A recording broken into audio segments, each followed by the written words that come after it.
नमस्कार दोस्तों, मेरा नाम है रजनीश। स्वागत करता हूं आपका हमारे YouTube channel EXIM talk with Rajnish में। दोस्तों, एक्जिम टॉक विद रजनीश एक ऐसा एक्जिम टॉक शो है जिसके अंदर हम रेगुलरली बात करते हैं एक्सपोर्ट इंपोर्ट के बारे में कि इंडिया से एक्सपोर्ट कैसे शुरू किया जाए, कितना इन्वेस्टमेंट उसके लिए ज़रूरी है, आप क्या क्या डॉक्यूमेंट आपको प्रिपेयर करना चाहिए। तो इसी कड़ी में हमारा नेक्स्ट वीडियो ये आ रहा है जिसके अंदर हम बात करेंगे what is import and export code और इसको कहाँ से हमें लेना होता है। तो हम इंपोर्ट एक्सपोर्ट कोड के बारे में आज के वीडियो में बात करेंगे, जिसमें आपको कंप्लीटली आइडिया लगेगा कि इंपोर्ट एक्सपोर्ट कोड होता क्या है, उसके लिए क्या क्या डॉक्यूमेंट आपको लगते हैं, उसका पैसा या खर्चा कितना आता है बनाने में इंपोर्ट एक्सपोर्ट, तो क्या क्या प्रोडक्ट आप उस पर एक्सपोर्ट कर पाएंगे।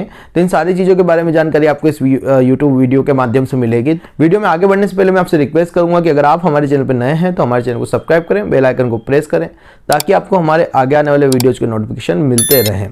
दोस्तों, वीडियो में बढ़ते हैं आगे। What is IC? So IC जो है इंपोर्ट एक्सपोर्ट कोड, उसका कंप्लीटली फुल फॉर्म होता है इंपोर्ट एक्सपोर्ट कोड या इंपोर्ट एक्सपोर्ट नंबर आप उसको बोल सकते हैं, या इंपोर्ट एक्सपोर्ट लाइसेंस भी जो है लोग उसको बोलते हैं।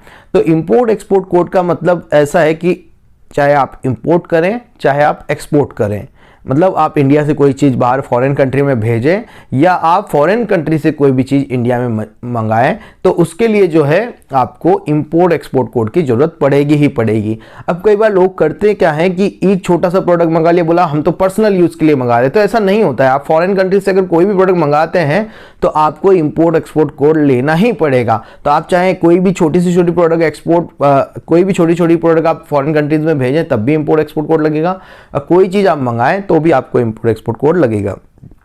तो इंपोर्ट एक्सपोर्ट कोड आपको बनाना होता ही है। इंपोर्ट एक्सपोर्ट कोड का पूरा प्रोसीजर ऑनलाइन है। अब कई लोगों को क्वेश्चन आता है कि इंपोर्ट एक्सपोर्ट कोड अगर हम लेते हैं तो क्या हम उसमें एक ही प्रोडक्ट का एक्सपोर्ट कर पाएंगे? तो ऐसा भी नहीं है। अगर आप इंपोर्ट एक्सपोर्ट कोड एक बार ले लेते हैं और अगर आपने इंपोर्ट एक्सपोर्ट कोड बनाते समय सारे प्रोडक्ट उसमें सेलेक्ट किए हैं और नहीं भी किए हैं तो आप उसको अपडेट कर सकते हैं, उसमें आपका प्रोडक्ट ऐड कर सकते हैं। आप फर्दर फ्यूचर में कोई भी प्रोडक्ट का आपको एक्सपोर्ट करना है या इंपोर्ट करना है तो सारे ही प्रोडक्ट एक्सपोर्ट या इंपोर्ट जो है आप एक ही इंपोर्ट एक्सपोर्ट कोड से कर सकते हैं। उसके लिए आपको ऐसा नहीं कि आपने फुटवेयर एक्सपोर्ट कर रहे हैं तो उसके लिए एक अलग आईसी बनाना पड़ेगा, या आप अब हैंडीक्राफ्ट एक्सपोर्ट कर रहे हैं तो उसके लिए अलग आईसी बनाना पड़ेगा, या आप अब कुछ इंपोर्ट करने का मन बना लिया है तो उसके लिए अलग आईसी बनाना पड़ेगा। तो ऐसा बिल्कुल भी नहीं है। और अगर आप अलीबाबा से भी कुछ इंपोर्ट करने का सोचते हैं, जो चाइना की वेबसाइट है वहां से भी कुछ इंपोर्ट करने का सोचते हैं, चाहे आप कोई भी छोटा बड़ा चीज कोई भी कुछ मंगाते हैं तो आपको इंपोर्ट एक्सपोर्ट कोड की जरूरत रहेगी। तो आप कुछ भी करने से पहले अगर फॉरेन कंट्रीज में कोई भी किसी भी प्रकार का ट्रांजेक्शन करना चाहेंगे तो पहले इंपोर्ट एक्सपोर्ट कोड जरूर बना लें। तो अभी इंपोर्ट एक्सपोर्ट कोड आपको समझ में आ गया होगा कि इंपोर्ट एक्सपोर्ट कोड जो है वो एक्सपोर्ट करो या इंपोर्ट करो उसके लिए एक ही बनेगा, और चाहे आप कोई भी प्रोडक्ट का एक्सपोर्ट या इंपोर्ट करें तब भी एक ही लाइसेंस आपको जो है बनाना पड़ता है। अलग अलग प्रोडक्ट के लिए कोई अलग अलग लाइसेंस की जरूरत नहीं पड़ती है। अब बात करते हैं इंपोर्ट एक्सपोर्ट कोड मिलता कहाँ है, बनता कहाँ है। तो इंपोर्ट एक्सपोर्ट कोड जो है आपको dgft.government.in की वेबसाइट से मिलता है। वहाँ पे जाके आप ऑनलाइन फॉर्म जो है फिलअप कर सकते हैं और उस ऑनलाइन फॉर्म को फिलअप करके जो है आप अपना इंपोर्ट एक्सपोर्ट कोड जो है ले सकते हैं। ठीक है, तो इंपोर्ट एक्सपोर्ट कोड जो है आप बहुत आसानी से ऑनलाइन जाके वहाँ पे रजिस्ट्रेशन करके या लॉगिन करके जो है फिर आप अपनी डिटेल्स फिलअप करके इंपोर्ट एक्सपोर्ट कोड डीजीएफटी की वेबसाइट से ले सकते हैं। इंपोर्ट एक्सपोर्ट कोड के लिए जो डॉक्यूमेंट आपको लगने वाले हैं वो है आपका जीएसटी सर्टिफिकेट।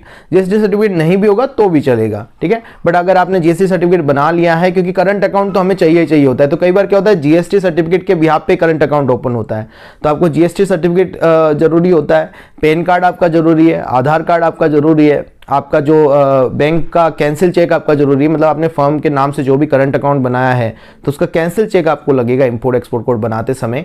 और साथ में जो है आपको एक मोबाइल नंबर आपका होना चाहिए जो आधार से लिंक्ड होना चाहिए। अगर आधार लिंक मोबाइल नंबर नहीं है आपका तो फिर लास्ट में जब वेरिफिकेशन होगा तो उस टाइम फिर आपको डिजिटल सिग्नेचर या डीएससी आपको बनानी पड़ेगी डीजीएफटी के लिए, अपने प्रोफाइल को साइन करने के लिए जो आपने फॉर्म भरा है।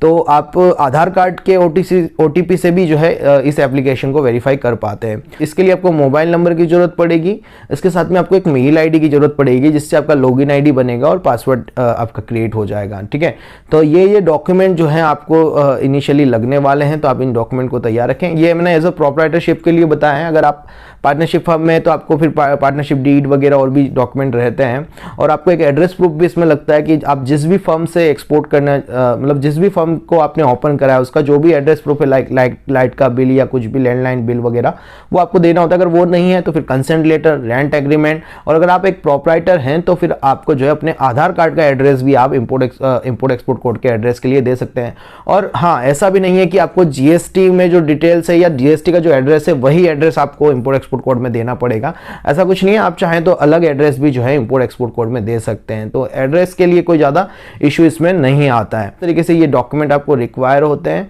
और DGFT director general foreign trade से ये आपका इंपोर्ट एक्सपोर्ट कोड ऑनलाइन आपको मिल जाता है। अब बात करते हैं इंपोर्ट एक्सपोर्ट कोड की वैलिडिटी कितनी होती है। तो इंपोर्ट एक्सपोर्ट कोड की वैलिडिटी जो है ऐसे तो लाइफ टाइम है, आप हमेशा के लिए जो है आप एक बार इंपोर्ट एक्सपोर्ट कोड बना लेंगे, लाइफ टाइम चलेगा वो इंपोर्ट एक्सपोर्ट कोड आपका। बट अभी गवर्नमेंट ने क्या किया हुआ है, इसको ईयरली अपडेट करना पड़ता है। अभी 2022 में लेटेस्ट नोटिफिकेशन गवर्नमेंट ने दिया है, डीजीएफटी से आया है कि आपको जो है हर साल जो है इंपोर्ट एक्सपोर्ट कोड अपडेट करना पड़ेगा। उस अपडेट की फीस जो है करीब करीब आपकी 250 रुपये रहती है, और अगर आप अप्रैल मई जून में अंदर करते हैं तो आपको वो 250 रुपये भी नहीं लगते हैं, वो फ्री में अपडेट हो जाता है। बट आपको अपडेट करना आना चाहिए, और अगर आप किसी कंसल्टेंट की मदद लेते हैं तो वहाँ पे 1500 से 2000 रुपये के चार्जेस आते हैं। हम भी आपको इंपोर्ट एक्सपोर्ट कोड बना के दे सकते हैं। अगर आपको बनवाना है इंपोर्ट एक्सपोर्ट कोड तो आप हमसे भी स्क्रीन पे दिए गए नंबर पे कांटेक्ट कर सकते हैं। अब बात करते हैं इंपोर्ट एक्सपोर्ट की फीस कितनी लगती है। तो इंपोर्ट एक्सपोर्ट की जो गवर्नमेंट फीस लगती है वो 500 रुपये प्लस 8 रुपये जो है बैंकिंग चार्जेस वगैरह रहते हैं।